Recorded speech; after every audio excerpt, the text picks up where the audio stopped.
días, mis hermanos. Dios me les bendiga, Dios me les guarde. Espero que usted haya disfrutado de este tiempo de alabanza, de adoración que les hemos dado al Señor. Y para usted que está en casa, pues espero que se encuentre bien y que esté dispuesto con un corazón humilde allí para recibir lo que el Señor le tiene preparado en esta mañana. Yo les voy a pedir a mis hermanos que rápidamente vayan a nuestras Biblias, a sus Biblias, y que busquen Efesios capítulo 6. Nosotros hemos estado hablando de este libro durante prácticamente 6 a 8 meses. No recuerdo ahora mismo cuánto tiempo tenemos enseñando este libro, pero ya estamos casi para terminar. Posiblemente nos quedan dos tiempos más de predicación en este libro y ya hemos completado, pues, de manera expositiva, versículo a versículo, lo que la palabra del Señor en el libro de Efesios nos tiene o nos tuvo que decir, o nos tiene que decir, porque aún nos sigue diciendo. Y estamos en el versículo, o en los versículos que van desde el 10 hasta el 20. En esa parte ya hemos hablado de la armadura de Dios y estamos en la última renglón de esa armadura, aunque la pieza que vamos a hablar hoy no es parte de la armadura en sí, no es una armadura separada, sino que más bien es la armonía de esa armadura, ¿ok? Vamos a hablar de la oración. Okay, vamos a ir a Efesios capítulo 6, versículos, vamos a leer desde el 10 hasta el 20 para entrar en materia. Efesios 6 del 10 al 20 dice de la siguiente manera: por lo demás, hermanos míos, fortaleceos en el Señor y en el poder de sus fuerzas, vestíos de toda la armadura de Dios para que podáis estar firmes contra las acechanzas del diablo. Porque no tenemos lucha contra sangre y carne, sino contra principados, contra potestades, contra los gobernadores de las tinieblas de este siglo, contra huestes espirituales de maldad en las regiones celestes. Por tanto, tomad toda la armadura de Dios para que podáis resistir en el día malo, y habiendo acabado todo, estar firmes. Estad pues firmes, ceñidos vuestros lomos con la verdad, y vestidos con la coraza de justicia, calzados los pies con el presto del evangelio de la paz. Sobre todo, tomad el escudo de la fe, con el que podáis apagar todos los dardos de fuego del maligno. Y tomad el yelmo de la salvación y la espada del Espíritu, que es la palabra de Dios, orando en todo tiempo, con toda oración y súplica en el Espíritu, y velando en ello con toda perseverancia y súplica por todos los santos. Y por mí, a fin de que al abrir mi boca me sea dada palabras para dar a conocer con denuedo el misterio del Evangelio, por lo cual soy embajador en cadenas, que con denuedo hable de él como debo hablar. Vamos a orar. Buen Dios y Padre Celestial, en esta hora te alabamos, Señor, y te damos honra y gloria, porque tú te la mereces, Señor, es tuya, y nosotros simplemente reconocemos que es tuya, Señor, que nadie más es digno, sino solo tú eres digno, Señor. Padre, en esta mañana, Padre, venimos ante tu presencia, Señor, para pedirte, Dios, una vez más, que tú bendigas tu palabra, Señor, que apliques tu palabra a cada corazón de manera particular, Señor, y que seamos edificados, consolados, exhortados, animados, Señor. Y si es tu voluntad, Señor, vivificados, Señor. Padre, si hay alguna persona que no te conoce, que tu palabra pueda caer, Señor, sobre su corazón de tal manera, Señor, que rompa esa piedra del corazón que tiene y que lo convierta en uno de carne, que como espada, Señor, atraviese esos pensamientos y que seas tú, Señor, trayendo a él vida y vida en abundancia como tú lo demandas en tu palabra. Te ruego pues que utilices a tu siervo, Señor, como instrumento en tus manos, a pesar de mis debilidades, Señor, como ser humano. Te suplico pues tu misericordia y tu verdad para con nosotros, en el nombre de Cristo Jesús. Amén y amén. Como les decía al principio, nosotros comenzamos este libro y lo hemos visto, ya está casi por terminar, pero cuando nosotros comenzamos esta carta, Efesios nos habla de las riquezas que tenemos en el Señor, de las bendiciones insuperables. No hay mayor bendición que la que el Señor nos ha otorgado en cuanto a la salvación.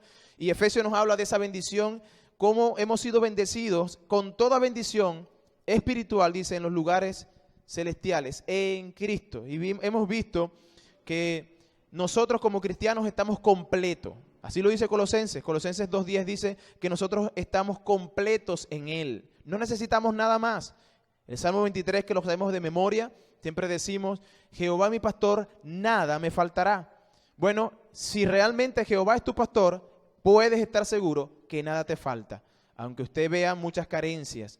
A veces nuestras necesidades o lo que nosotros vemos como necesidades no es lo que nosotros necesitamos, sino que simplemente lo que tenemos es lo que Dios ha permitido, por ende, eso es lo que realmente necesitamos. Las bendiciones que tenemos son insuperables. Y Pablo nos viene hablando de todo lo que Él ha hecho por nosotros. Él nos va a explicar en qué consiste esa bendición espiritual. Y Él nos va a explicar en todo el capítulo 1, 2, 3, cómo esa salvación se llevó a cabo. Él nos dice que Él nos escogió antes de la fundación del mundo, que nos predestinó para ser adoptados como hijos suyos. Y ahí vimos también, aprendimos en esa lección de que no todos son hijos de Dios, sino todo aquel que es adoptado como hijo de Dios. Entonces tenemos esa bendición. Tenemos la bendición de que en su amor nos perdonó y nos redimió en Cristo. Además nos reveló el ministerio o el misterio de su voluntad. Vimos también en el libro de Efesios que hemos recibido una herencia que es incorruptible y que fue sellado por el Espíritu Santo. Hemos sido sellados por el Espíritu Santo, quien es la garantía de que esas promesas se cumplirán. Nos dio vida cuando estábamos muertos en nuestros delitos y pecados, dice Efesios capítulo 2. Nos creó según Dios, según Cristo, ya no según Adán, bajo la fachada de pecado, sino bajo Cristo, el segundo Adán, aquel que es perfecto, sin pecado. No solamente nos creó según Cristo, sino que nos hizo pertenecer a su familia y nos introdujo en el cuerpo de Cristo. Nos convirtió en ciudadanos del reino de Dios y miembros de su familia. Una vez que vemos esa majestuosa salvación, como Pablo la explica en los primeros 3 capítulos, vemos luego los capítulos siguientes, 4, 5 y 6, lo que deberíamos nosotros ser si realmente es aplicada a nosotros esa salvación tan grande.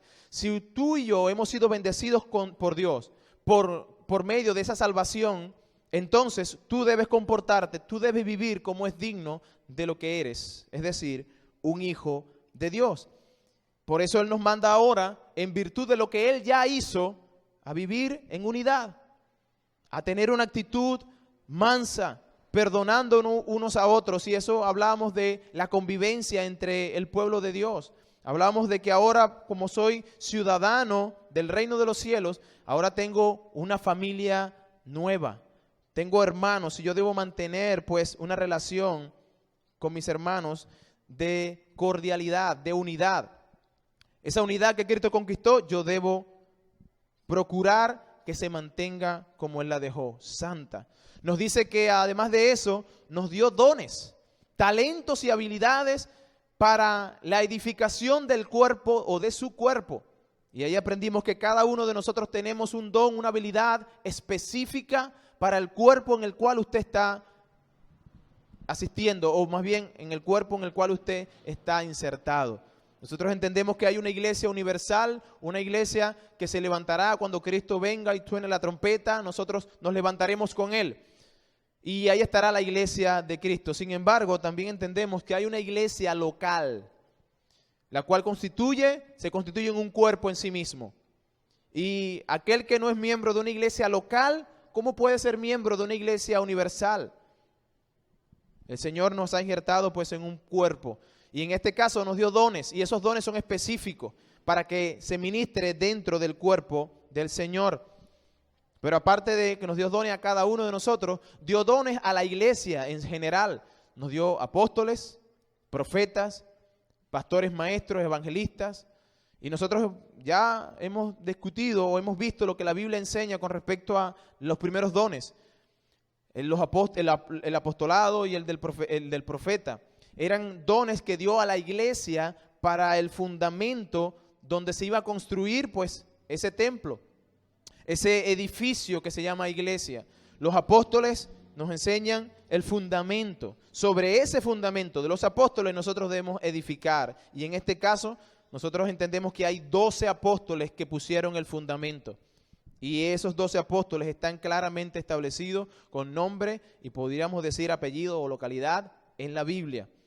Pero que ahora la Biblia nos enseña que además de apóstoles y profetas que dieron el fundamento, ahora hay que poner paredes a ese edificio, hay que poner pisos a ese edificio que se está construyendo.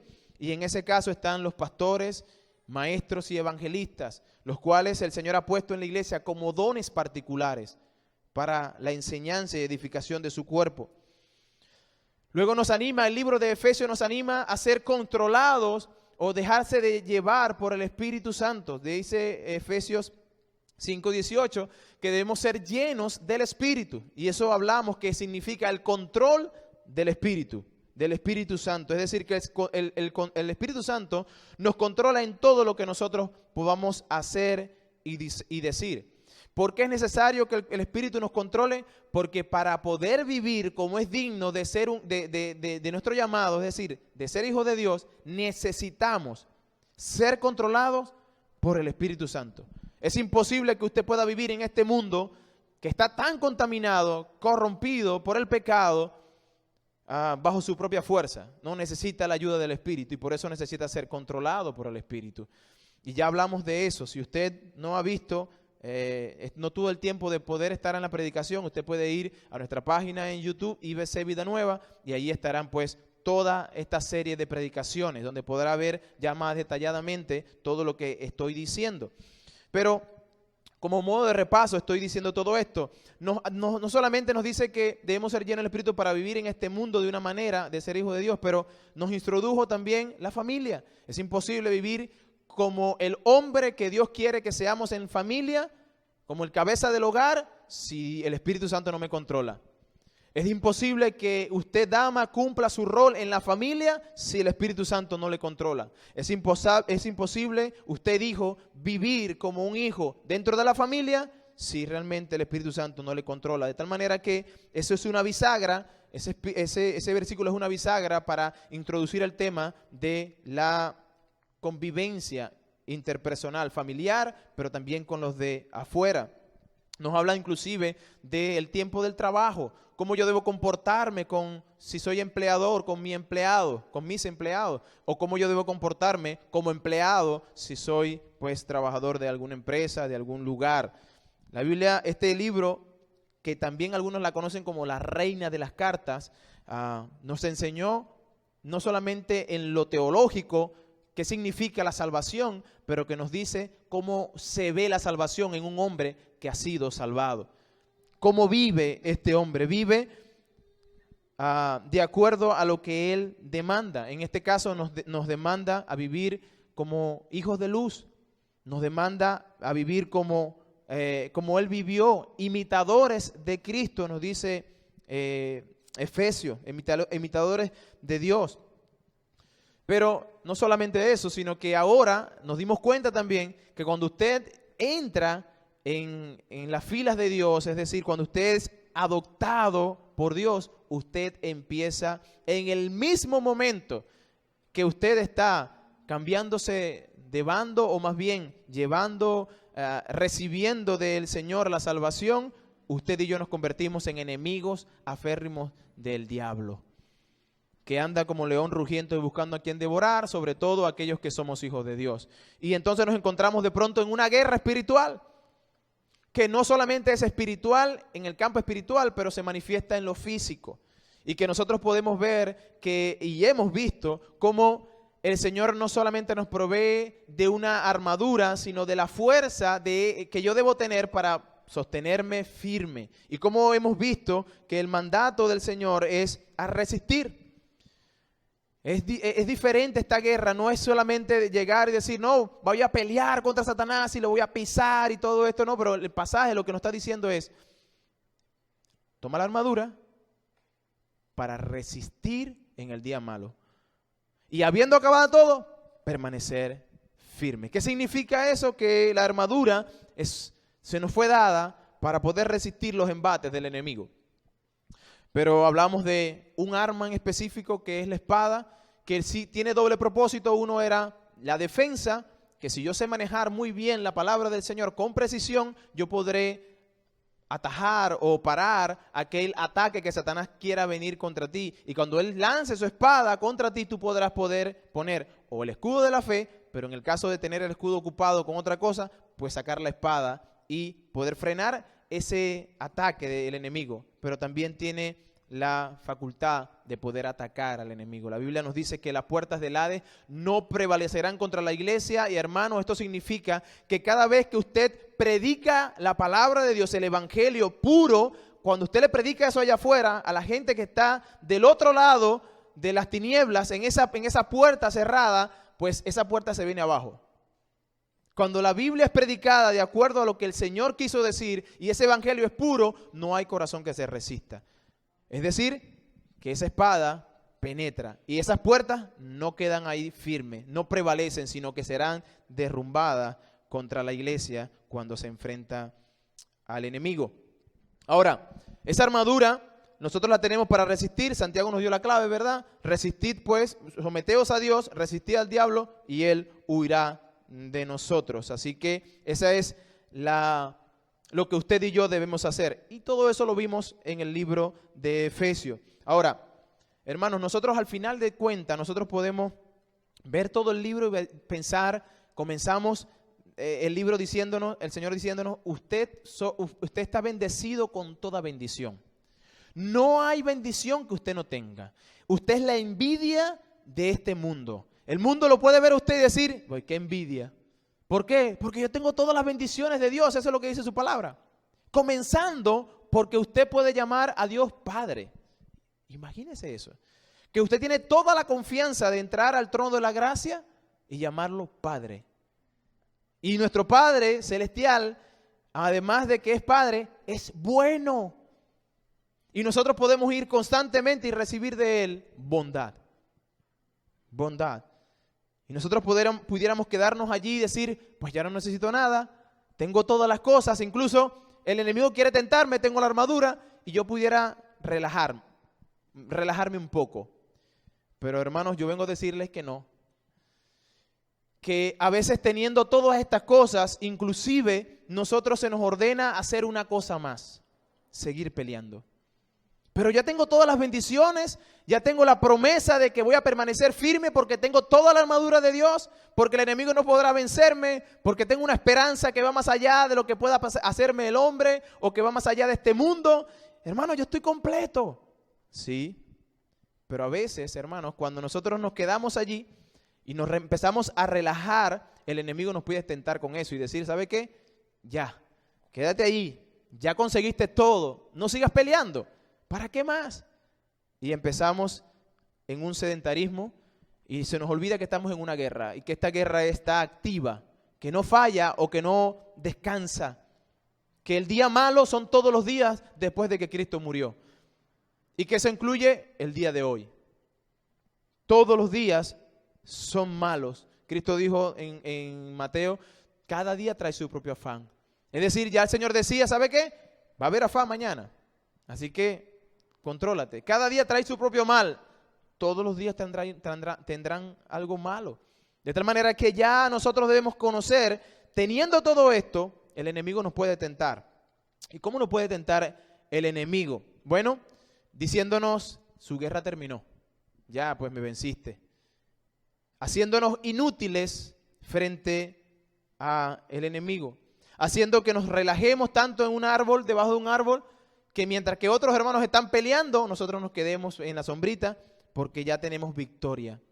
Sí, la victoria la tenemos, pero usted tiene que seguir peleando. ¿Y dónde yo veo eso? Bueno, cuando usted se sienta debajo del árbol, usted puede pensar, bueno, yo soy invencible, tengo toda la armadura, estoy pendiente de tener mi casco donde debo tener, mi espada siempre está activa, mi armamento está, si viene, ya sé cómo defenderme, ya sé cómo hacer.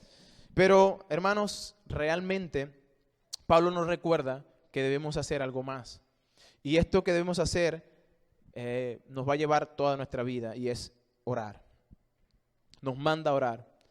La oración no es una pieza de la armadura, sino que es toda la armadura al mismo tiempo. Es ese engranaje que encaja en todas las piezas de la armadura. Es decir, que cuando tú te estás poniendo los zapatos del evangelio, tú debes orar al hacerlo. Cuando tú tienes la coraza de la justicia, tú debes orar para hacerlo. Y cuando la tienes puesta, aún poniendo ya una vez en tu cuerpo, debes seguir orando. Ya vamos a ver eso. Esa pieza de la oración, que no es una pieza, es el ensamble pues, completa de la armadura, es lo que hace eficaz a la armadura. ¿Qué es la oración? Mucha gente dice, es hablar con Dios. Y ciertamente lo es. Pero más allá de que es hablar con Dios, es la dependencia que tenemos de Dios. Cuando usted y yo no oramos, le decimos a Dios, no te necesito, soy autosuficiente. Pero cuando yo oro, le estoy diciendo a Dios, Señor, te necesito. Pero tú tienes la espada allí. Sí, tengo la espada, pero inclusive para utilizar la espada debo decirle a Dios, Señor, dame la fuerza para utilizar la espada. Señor, dame la habilidad para yo encontrar los pasajes que necesito encontrar para predicarle a esta persona. La oración, pues, es lo que hace eficaz a la armadura. Posiblemente usted dirá, no, yo soy invencible. O posiblemente dirá, yo tengo la armadura y ella va a obrar de manera mágica o robótica. Ya yo tengo la armadura de tal manera que el escudo está allí, cuando viene el ataque, ¡chuc!, el escudo va a obrar solo. No, usted tiene que ir al que diseñó la armadura constantemente para que esa armadura funcione. ¿Y cómo lo hará? De rodillas. ¿Cómo lo hará? De rodillas. Usted necesita caer de rodillas delante de Dios todos los días, en cada momento, para ciertamente poder vencer al maligno. Hermanos, nosotros pudiéramos tener un conocimiento teológico profundo, conocer todas las verdades de Dios, memorizarlas.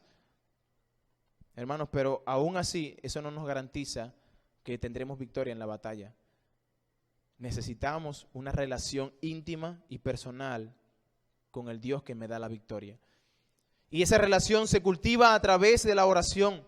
Hermanos, tristemente puedo decir que hay personas que conocen el Evangelio, pero de atrás para adelante, de adelante para atrás, que conocen las Escrituras teológicamente profundo, que son personas que, wow, qué tremendo, pero que en algún momento perdieron su comunión con Dios y perdieron todo, hermano. Hermano, le estoy hablando de personas que están ahí, que yo conozco, que están ahí cerquita. Hermanos, que simplemente se descuidaron en la oración porque sabían, no, yo sé que Dios es esto, yo sé cómo es Dios, yo sé utilizar la Biblia, a mí nadie me va a decir nada de la Biblia, pero ¿sabe qué hicieron? Dejaron de orar. Y prontamente, ¿qué consiguieron? Familias divididas, hijos indeseados, una vida o vidas desperdiciadas, yo pudiera decir. Después de tener un conocimiento de la palabra del Señor, perdieron todo contacto con su Señor y la batalla vino, arreció y se los llevó por el medio. Hermanos, a través de la oración es que nosotros nos fortalecemos en el Señor. Nosotros leemos allí en el capítulo 6, versículo 10, fortaleceos en el Señor y en el poder de sus fuerzas. ¿Cómo yo hago eso? A través de la oración. Yo me fortalezco a través de la oración. La oración es como cuando Popeye estaba en problemas y Popeye tomaba espinacas y luego se liberaba. Bueno, la oración es esa espinaca que yo necesito en lo espiritual para poder vencer al enemigo. Hermanos, estamos en guerra todos los días y esa guerra es real. No es un cuento de hadas. Es una guerra real y nosotros necesitamos comunicarnos todos los días con nuestro comandante. Tenemos un capitán, un comandante que va delante de nosotros y nosotros debemos tener ese walkie-talkie activo constantemente. Señor, mande gente que estoy siendo bombardeado por todos lados. Así como en la guerra, usted ve en las películas que cuando hay un contingente que está siendo bombardeado, esta gente agarra un radio y empieza a hablar al comando, mira, estamos en las coordenadas tal, mande aviones, mande tanques. Y luego llega la caballería y el equipo que estaba en problemas ya venció. Bueno, la oración es eso para nosotros, hermanos. Cuando usted está siendo atacado por todos los frentes, usted necesita orar. Necesita tener ese walkie-talkie prendido constantemente para hacer contacto con ese Señor. Hermanos, el carácter del cristiano se mide a través de la oración. ¿Usted quiere saber si una persona es realmente una persona de Dios? ¿Cuánto ora? Investigue su vida de oración. Y ahí vamos a ver un cristiano con un carácter fuerte. No, este sabe mucho de la Biblia, este tiene un carácter tremendo. No, hermano. Hasta el mundano, Satanás, sabe la Biblia. El enemigo quiso tentar a Cristo con la Biblia, lo vimos la semana pasada. Así que él conoce la Biblia. Así que no pudiéramos decir que si yo conozco toda la Biblia ya estoy firme, no. ¿Es bueno conocer teológicamente y profundo las cosas del Señor? Sí. Pero debemos tener una relación íntima con nuestro Dios a través de la oración. Eso es lo que hace que yo me humille delante de Dios para que Él sea exaltado. Versículo 18 es el del cual estamos hablando. Versículo 18 dice en Efesios 6, orando en todo tiempo, con toda oración y súplica en el Espíritu, velando en ellos con toda perseverancia y súplica por todos los santos. ¿Cómo debemos orar? Dice, orando en todo tiempo, con toda oración y súplica. Bueno, ¿qué es eso?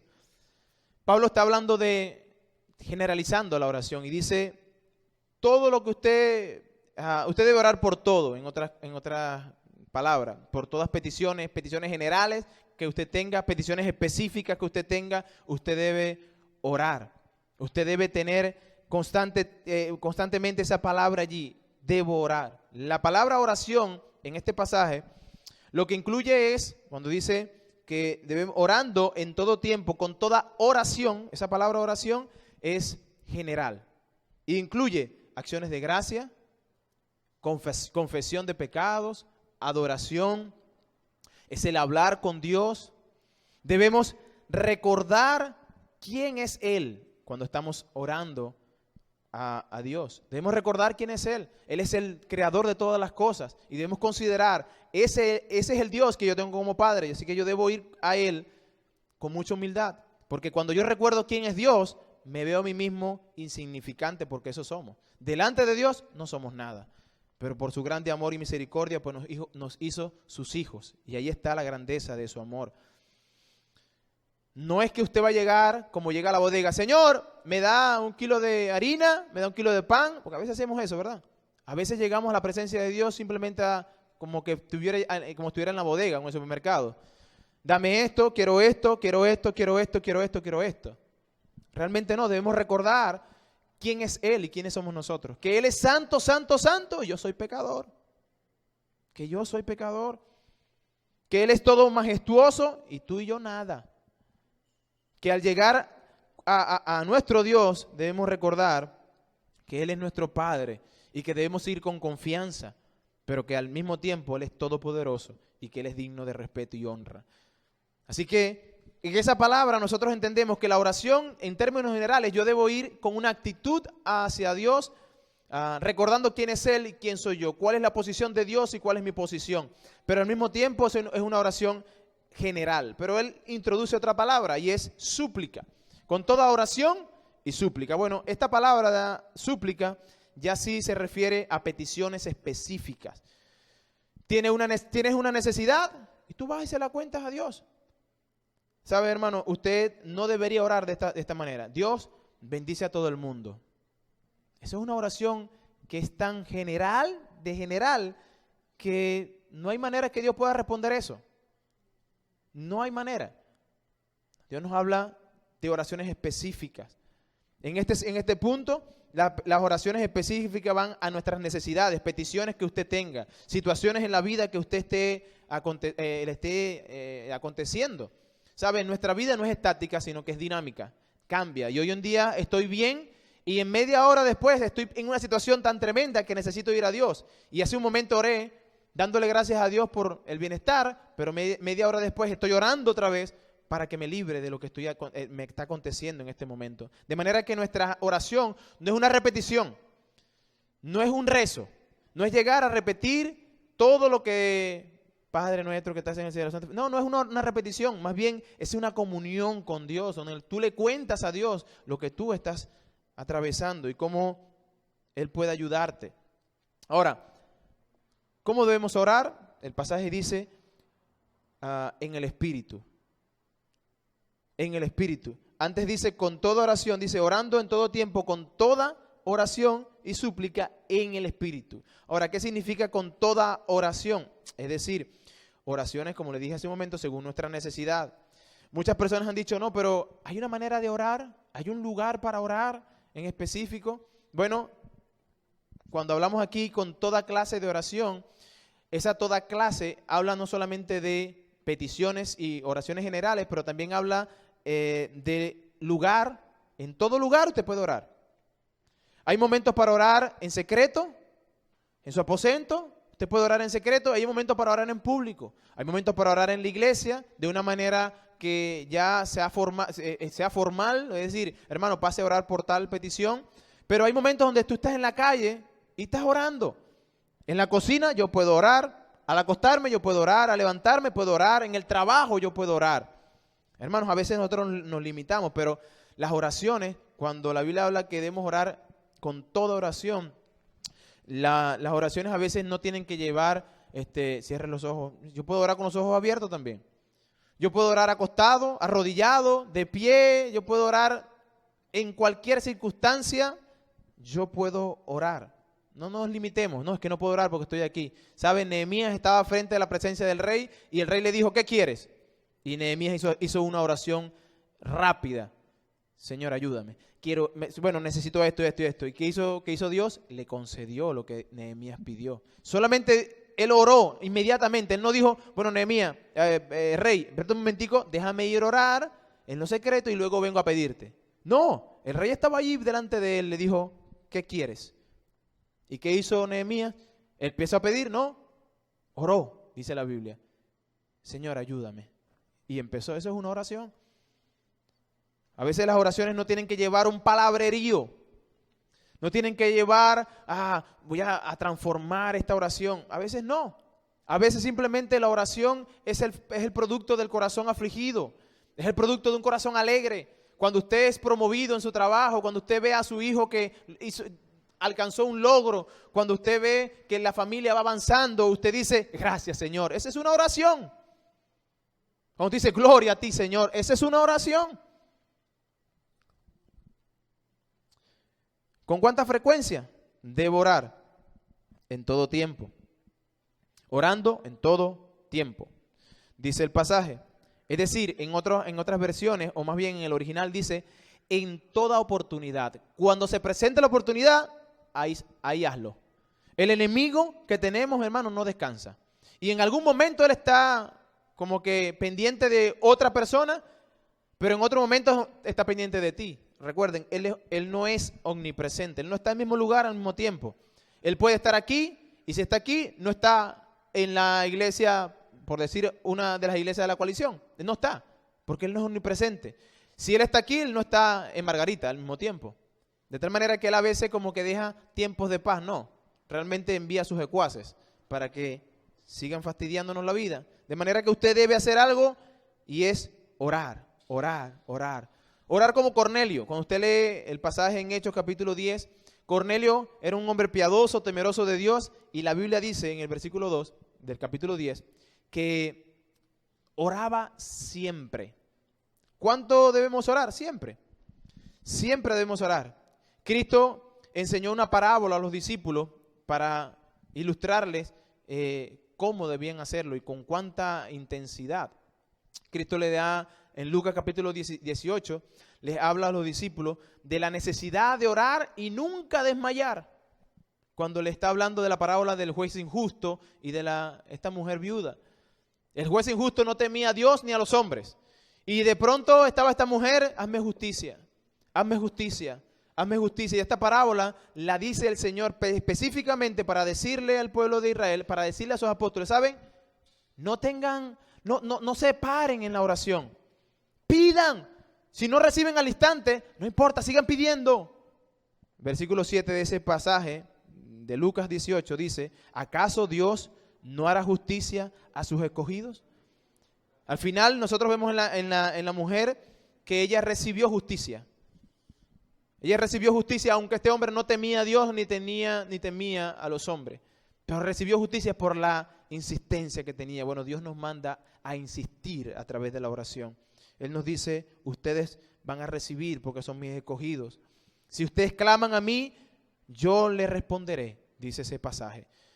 Si nosotros vemos la práctica de la iglesia primitiva o la primera iglesia, nosotros vemos que ellos perseveraban en la oración. Hechos capítulo 2, versículo 42. Ellos perseveraban en la oración. Eran constantes en esa oración. Pablo inclusive nos anima en Romanos capítulo 12, 12. Dice, Romanos capítulo 12 dice, gozosos en la esperanza. Nosotros debemos estar siempre gozosos en la esperanza, sufridos en la tribulación, constantes en la oración. Fíjense que estas tres cosas van juntas. Tanto la esperanza, la tribulación, pero la constancia en la oración. Él nos exhorta constantemente, oren. Con el afán, nosotros, ¿cuál es el arma contra el afán? La oración. Filipenses capítulo 4, versículo 6. Por nada estéis afanosos, sino sean conocidas vuestras peticiones delante de Dios en toda oración, ruego con acción de gracia. ¿Usted quiere librarse de la ansiedad? Ore. Ore al Señor. Cada vez que el afán quiere robarte la paz, usted tiene la salida. Ve a orar. Hay un pasaje que todos conocemos, que es Primera de Tesalonicenses, capítulo 5, versículo 17, dice, orad sin cesar. ¿Cómo lo hago? Yo sé que usted quizás se ha preguntado, ¿cómo yo puedo vivir toda mi vida orando? ¿Será que eso significa que cada instante de mi vida yo debo estar orando? Es decir, que yo no tengo más ocupaciones. Si tengo que predicar, ¿cómo puedo predicar sin estar orando? Estoy desobedeciendo un mandato. ¿Qué significa entonces? ¿Significará que yo debo estar todos los días metido sin comer ni hacer más nada porque necesito orar? No. Orar en todo tiempo, hermano. Cuando nosotros vemos el ejemplo de Cristo, los apóstoles, ¿cómo vivieron ellos sus vidas de oración? ¿Acaso Cristo no tuvo tiempo para predicar, para enseñar, para salir a las multitudes y caminar de un lado a otro? Pero Él tenía tiempo para orar también. Entonces, ¿qué es realmente pasar todo nuestro tiempo o qué es una vida de oración? Orar sin cesar. Bueno, cuando nosotros consideramos el ejemplo de Cristo y los apóstoles, ellos vivieron vidas como usted y yo las vivimos. Sin embargo, las experiencias que ellos estaban teniendo, sus problemas y preocupaciones, todo eso lo llevaban en oración en el momento que acontecía. Es decir, que sus vidas eran medidas a través de la oración. Voy caminando y un pensamiento viene a mi cabeza que no debería ser un pensamiento cristiano, pues yo estoy orando. Señor, quita este pensamiento de mí. Pon un pensamiento bueno en mi mente. Si usted va camino al trabajo y usted dice, tengo este problema con esta persona, con el jefe, y me tengo que enfrentar a esa persona hoy, usted va orando. Señor, permite que eso no pase. Y cuando tenga que resolver, el Señor pues hablará o le ayudará a hablar por usted. Hermanos, nosotros somos, realmente lo que la vida de oración dice es que nosotros debemos llevar toda circunstancia, todo problema a Dios en oración. Cuando nosotros nos acontece algo que es agradable, damos gracias a Dios. Hermanos, no sea como aquellos que simplemente se tratan de llevar la gloria, porque es peligroso. Cuando usted está en el trabajo y usted realmente ha hecho algo pues que le dan pues el voto de confianza o más bien lo anima, cónchale muy bien por lo que has hecho, recuerda que usted ha recibido de Dios eso. En ese momento diga, gloria a Dios. Gracias, Señor. Esas son oraciones que debemos hacer. ¿Debemos orar también cuando estamos en tribulación? Sí. Significa que orar cuando estamos en tribulación es que cuando yo estoy pasando, atravesando el valle, yo estoy orando. Terminé el valle del problema que estaba, de la circunstancia que estaba atravesando, le doy gracias a Dios a través de la oración y sigo caminando. Hasta que venga una vez más ese problema o esa felicidad a mi vida donde tenga que expresar mi oración a Dios. Dios nos ha dado acceso directo a esa presencia de Dios. Nosotros tenemos entrada directo al trono de la gracia para ser escuchados, para poder encontrar socorro en medio de la batalla. Hebreos capítulo 4, 16 dice, acerquémonos pues confiadamente al trono de la gracia, para alcanzar misericordia y hallar gracia para el oportuno socorro. Es decir, usted y yo tenemos acceso directo. No significa que usted vaya a entrar allí como Pedro por su casa, ¿verdad? el dicho que nosotros tenemos. No, usted debe reconocer que usted va a entrar al trono del Rey, pero con la confianza suficiente que Él le ha dado. Puedes entrar con reverencia y con confianza a la vez. Constantes en la oración significa entonces, hermano, que usted debe orar en todo tiempo, en toda circunstancia, en toda situación, pero no significa que realmente yo deba estar constantemente con la cabeza abajo y orando por las situaciones. No, Dios comprende que usted tiene una responsabilidad en su hogar. Si está haciendo la comida, usted puede estar orando haciendo la comida, pero si está comiendo y tiene la boca llena o está hablando con su esposo, con sus hijos, pues no puede estar orando al mismo tiempo. Usted ora y después habla. Eso significa orar en todo tiempo, que en todo lugar y en todo tiempo usted pueda tener ese tiempo de oración. ¿Qué significa orar en el Espíritu? La gente dice, orar en el Espíritu significa pues hablar en lenguas estáticas. No, eso no se refiere a lo que dice ese pasaje. Dice, orando en todo tiempo con toda oración y súplica en el Espíritu. Bueno, lo que eso significa es que debemos orar en el nombre de Cristo, o más bien en una alineación o de acuerdo a la voluntad de Cristo y en armonía con el Espíritu Santo. Eso indica que yo debo orar en el nombre de Cristo y en una armonía con el Espíritu Santo. Efesios capítulo 2 dice de la siguiente manera, Efesios 2:18, porque por medio de Él, los unos y los otros, tenemos entrada por el mismo Espíritu al Padre. Aquí está hablando de Cristo. Y el Efesios nos dice que nosotros tenemos entrada por medio de Cristo. ¿Ok? Pero Cristo es el que nos introduce. Y es el Espíritu Santo de Dios quien nos dirige en la oración. De tal manera que la oración debe hacerse en el nombre de Cristo y bajo la voluntad del Espíritu Santo. Ahora, ¿qué debemos hacer? ¿Cómo orar en el nombre de Cristo y en armonía con el Espíritu Santo? Bueno, cuando entramos en el comando central, imagínense la guerra una vez más, y hacemos, y estamos allí, pues está el general, y yo vengo a dar al comando central una petición, le digo, comando, estoy siendo atacado o mi familia está siendo atacada, yo voy a orar por mi familia. Yo puedo ver que mi familia está siendo atacada, yo voy a orar al Señor, el Señor, mi familia está siendo atacada. ¿En el nombre de quién usted va? En el nombre de Cristo. Usted para entrar ahí debe tener una chapa o algo que le identifique. Usted es de este ejército para ver. Nombre de Cristo, muy bien, puede hablar. Pero luego lo que yo voy a decir debe ser modulado por el Espíritu Santo. Eso es lo que significa orar en el Espíritu. Tengo acceso directo al comando de Cristo a través de la cruz. Y esa petición llegará a los oídos de nuestro Señor vía el Espíritu Santo. Él es quien nos ayuda. Hermanos, nosotros no sabemos ni cómo orar. Nosotros oramos, pero no sabemos cómo orar. Romanos capítulo 8 nos dice que el Espíritu es el que nos ayuda en nuestra debilidad, porque no sabemos qué pedir como conviene. Nosotros pedimos de acuerdo a lo que nosotros creemos que nos conviene, pero no sabemos cómo pedir.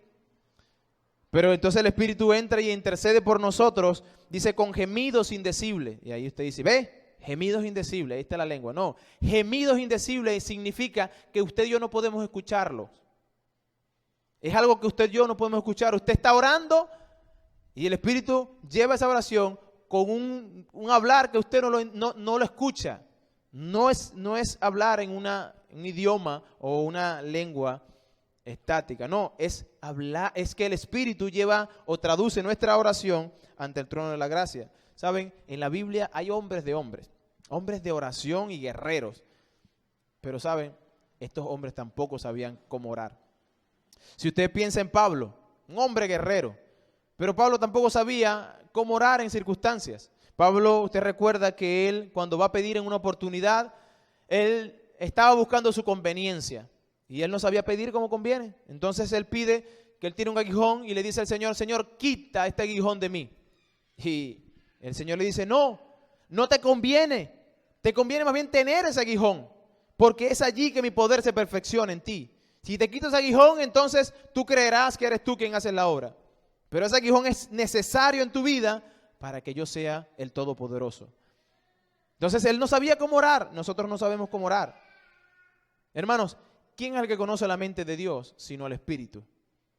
Nosotros podemos orar, pero para estar en orden con la voluntad de Dios, el Espíritu tiene que venir en nuestra ayuda. El versículo 27 de Romanos 8 dice: mas el que escudriña los corazones sabe cuál es la intención del Espíritu, porque conforme a la voluntad de Dios intercede por los santos. Es el Espíritu quien lleva esa oración al trono de la gracia para que realmente sea respondida. Lo que nosotros tenemos que hacer es orar lo que la Biblia nos enseña. Hermano, no pida nada que esté fuera de la voluntad de Dios, expresa. Por ejemplo, en la Biblia nosotros encontramos que Dios dice: no matarás. Usted no pida: Señor, dame la fuerza para matar a esta persona. Eso es una oración incongruente. Eso no va a ser respondido nunca, porque eso no va acorde a la voluntad de Dios. La voluntad de Dios expresa es que no sea asesino. Entonces no pida eso en oración. Debe pedir lo que está de acuerdo a lo que la palabra de Dios dice. El Espíritu ora conforme a lo que Él mismo inspiró. Él va a orar o va a traducirnos de acuerdo a la voluntad de Él expresada en su palabra. Ahora, ¿cómo debemos orar? ¿Cómo debemos orar? Bueno, el pasaje nos dice que orando en todo tiempo, con toda oración y súplica en el Espíritu, velando en ello con toda perseverancia y súplica para con todos los santos. Dice velando y perseverando. Hermanos, lo más terrible o lo más tonto que usted y yo pudiéramos hacer en esta guerra es dejar de pelear. Es estar distraídos y dejar la oración a un lado. ¿Por qué? Les recuerdo que usted está en una guerra y que el enemigo está, pero convencido de que lo puede derribar. Y si usted se descuida en medio de esta batalla, será derribado. Debe orar, debe ser constante en la oración, velando, dice, en todo tiempo. 1 de Pedro 4:7. Mira, mas el fin de todas las cosas se acerca. Sed pues sobrios y velad en oración. Mantengámonos en guardia en oración, hermano, constantemente, por nuestra esposa, por nuestros esposos, por nuestra esposa, por nuestros hijos, por la familia como tal, por nuestros hermanos. Mantengámonos en guardia, porque el problema de nuestras oraciones es que a veces nos centramos tanto en nosotros, tanto en lo que yo necesito, que se convierte eso simplemente en pecado en sí mismo. ¿Por qué? Porque se convierte en orgullo, más bien no orgullo, más bien es un egocentrismo, más bien es la palabra. Tú te conviertes en una persona que estás hablando con Dios, pero centrada en ti. Y realmente Dios dice: bueno, ¿y qué pasó con los demás? El pasaje nos dice que es perseverando con toda oración y súplica por todos los santos. Recuerde a sus hermanos en la oración. En estos pasajes encontramos que debemos orar por los gobernantes. En otros pasajes encontramos que debemos orar por los gobernantes, ¿verdad? Debemos orar por los incrédulos. Pero en este pasaje en específico nos dice por los santos. Ore por sus hermanos. Ore por lo que él está atravesando. Hermanos, hay veces que usted no puede saber qué está atravesando el hermano, pero con su oración ese hermano puede ser librado de algo. Dios escucha su oración. No crea que el pastor es el único que puede orar. No, hermano. El mismo Dios que tengo yo lo tiene usted. Y debemos apoyarnos unos a otros en oración.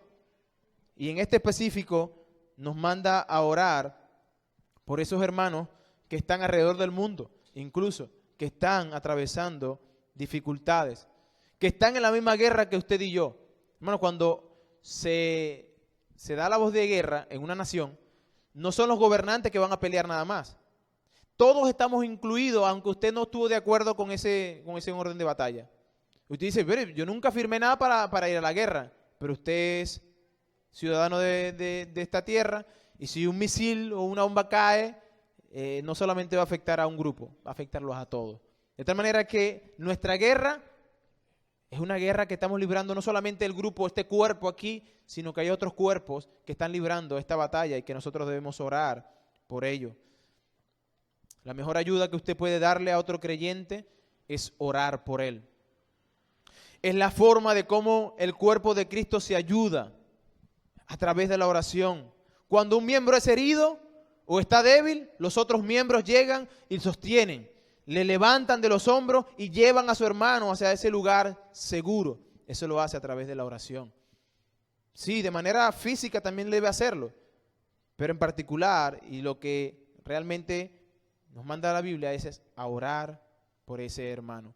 Saben, en una situación el pueblo de Israel estaba tan mal que habían dicho, no queremos más a Dios como rey, queremos un rey. Y le piden a Samuel que no, vamos, que unge un rey, como estaban pidiendo a Saúl. Y en 1 Samuel el pueblo pidió y se dio cuenta del grave error que cometió. Pedimos a un rey mundano, un hombre, y ahora, Dios, ¿qué va a pasar? Y entonces en primera de Samuel, el capítulo 12, el pueblo está diciéndole a Samuel todo lo mal que hicieron. Se dan cuenta de lo malo que hice. Y le dicen, no dejes de orar por nosotros. Y Samuel dice en el versículo 23, después de explicarles que él no los va a dejar, dice, así que lejos sea de mí que peque contra Jehová, cesando de rogar por vosotros. Antes os instruiré en el camino bueno y recto. ¿Qué estaba diciendo Samuel? Que es pecado, hermano. Que él pecaría si dejaba de orar, aun y cuando lo rechazaron. Este pueblo rechazó a Dios, inclusive rechazó a Samuel en una segunda instancia. Pero Samuel dijo, yo seguiré orando. Lejos sea de mí de pecar si hago eso. Hermano, si usted no ora por su hermano, usted va a entrar en pecado. ¿Por qué? Porque usted se va a centrar tanto en usted mismo que va a olvidar. Va a perder el enfoque. Hermanos, ¿sabe qué pasa cuando nosotros nos enfocamos en nosotros mismos y a veces Satanás hace eso? Nos enfermamos. Enfermedades físicas. Cuando yo soy el centro de mi vida, llegan a mí enfermedades físicas. Y sabe, hay una guerra en España, en la guerra española, en la guerra civil española, había un fenómeno, o aconteció un fenómeno extraordinario, que cuando estaba leyendo yo decía, wow, qué tremendo, cómo se enfermó mucha gente. Dice que en España antes de la guerra civil había mucha gente pues que estaba teniendo problemas con los nervios, muchos problemas. Tenía la gente en España, la historia dice que los psiquiatras colapsaron. No había suficientes psiquiatras para poder controlar o tratar pues a todas las personas que tenían. Mucha gente había en este problema. Y la historia dice, el historiador dice que eso se calmó cuando vino la guerra. Cuando la guerra civil en España llegó, se acabó la depresión, las ansiedades, las neurosis que tenía la gente. Los consultorios se vaciaron. La guerra, en vez de traer más ansiedad, trajo cura. Así lo pusieron en el libro. La guerra que trajo cura. ¿Por qué? Porque ahora las personas que estaban allí con esa neurosis y esos nervios, esos afanes, pues pensaban, ahora mi hijo está en la guerra, ahora mi primo está en la guerra, ¿y qué debo hacer? Yo debo enfocarme en otros, ¿qué debo hacer? Bueno, voy a buscar las maneras de cómo fortalecer a ese muchacho que tiene que ir a la guerra porque no había de otra, y ahora yo tengo que pensar en ellos antes que pensar en mí. Ahora yo debo pensar en cómo yo debo agarrar todo el agua posible porque nos van a cortar el agua, y que vamos a agarrar la comida, tengo que pensar en otros. Mis hijos tienen que comer. Y ahora no dejaron de centrarse en sí mismos. Y la historia dice que sorprendentemente los consultorios psiquiatras se vaciaron cuando comenzó la guerra. Que uno pudiera decir inmediatamente, bueno, pero si hubo guerra, yo creo que eso debería subir porque la depresión era mayor. No, fue al contrario. Y todo fue porque empezaron a pensar en otros. La Biblia nos exhorta y nos llama a orar por otros, por los santos. Versículo 19, y con esto termino. Dice Pablo, y por mí, a fin de que al abrir mi boca sea dada palabra para dar a conocer con denuedo el ministerio del Evangelio, por lo cual soy embajador en cadenas y con denuedo hable de él como debo hablar. Pablo termina diciendo, hay una petición especial que usted debe hacer. Hermanos, y si usted realmente ama al Señor, usted obedece lo que el Señor dice. Yo no estoy tratando de sacar ventaja de lo que dice la palabra, solo estoy exponiendo el pasaje que está allí. Pablo reconoce que él no podía en su fuerza. Pablo dice, oren por mí. Y esto nos llama, hermano, a la reflexión de orar por los pastores.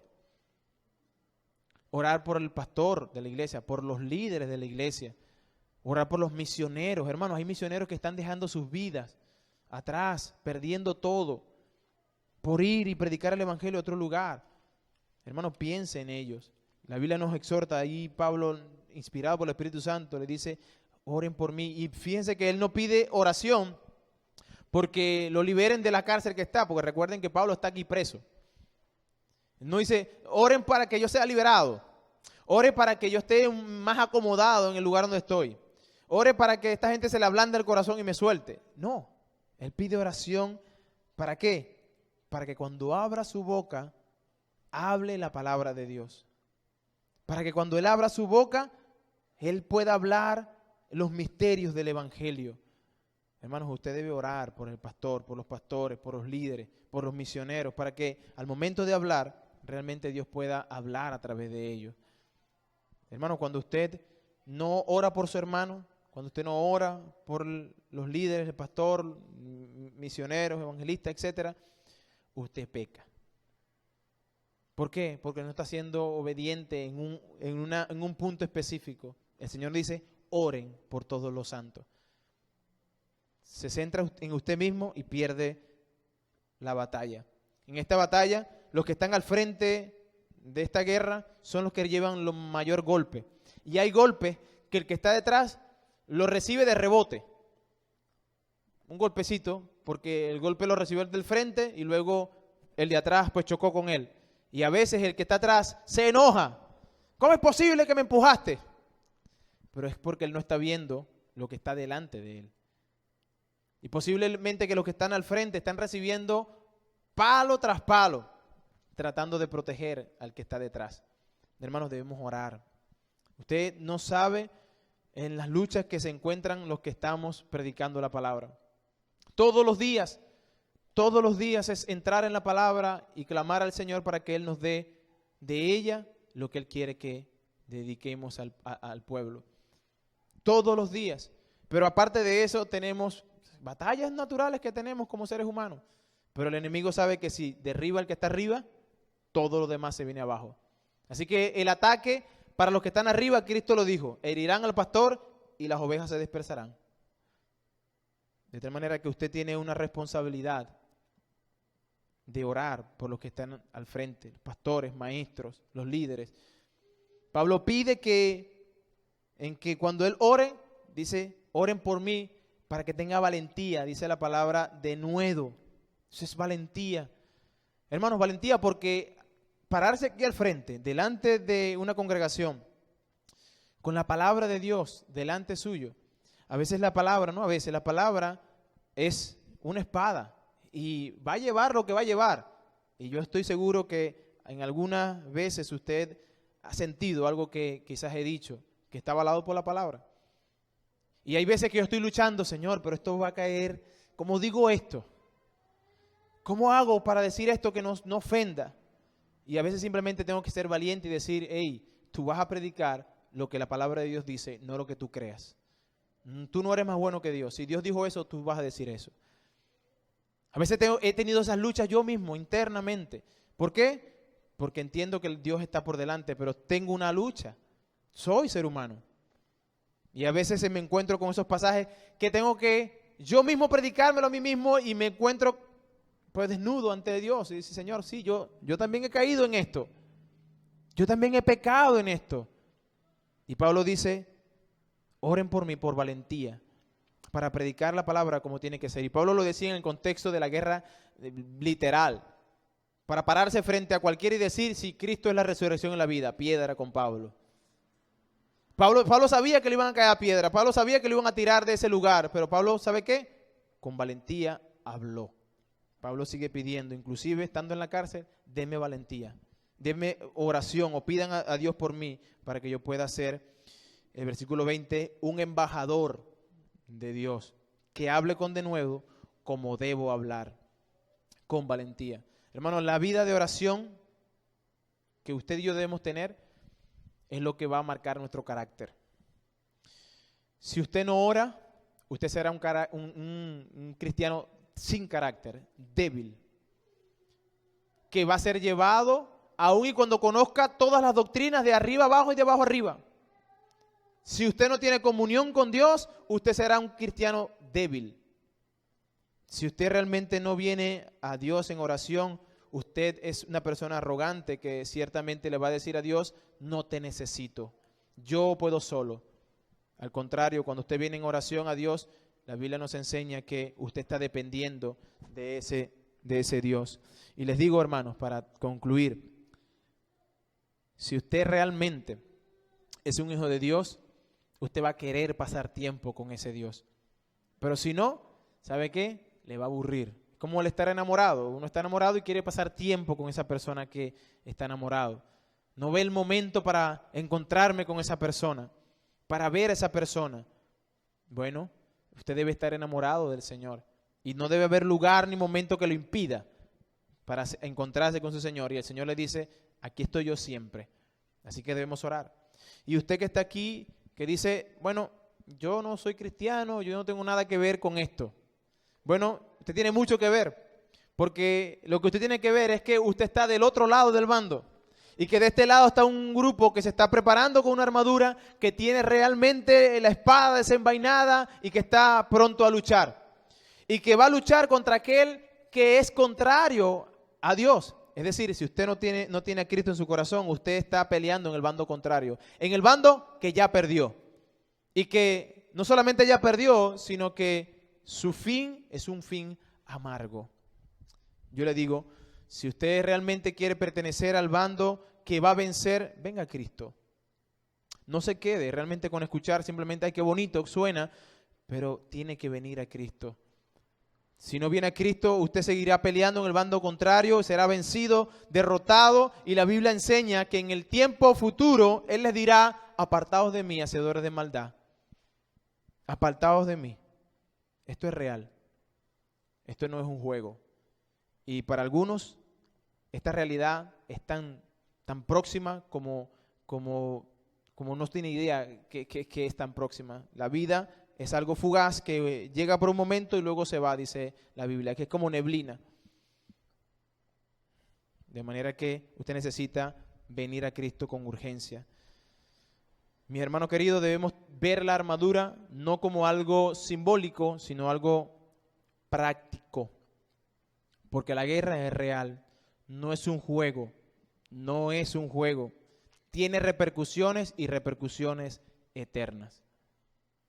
Tenemos toda la armadura, tenemos la oración como esa bisagra para que toda la armadura encaje perfectamente. Pablo termina diciéndonos que debemos orar. ¿Tengo la armadura, Pablo? ¿Ya puedo vencer? No, todavía no. Debes orar. Yo espero que nuestra iglesia pueda ser una iglesia que ore al Señor. Que prontamente vamos a tener estos servicios de oración que tanto anhelamos en grupo.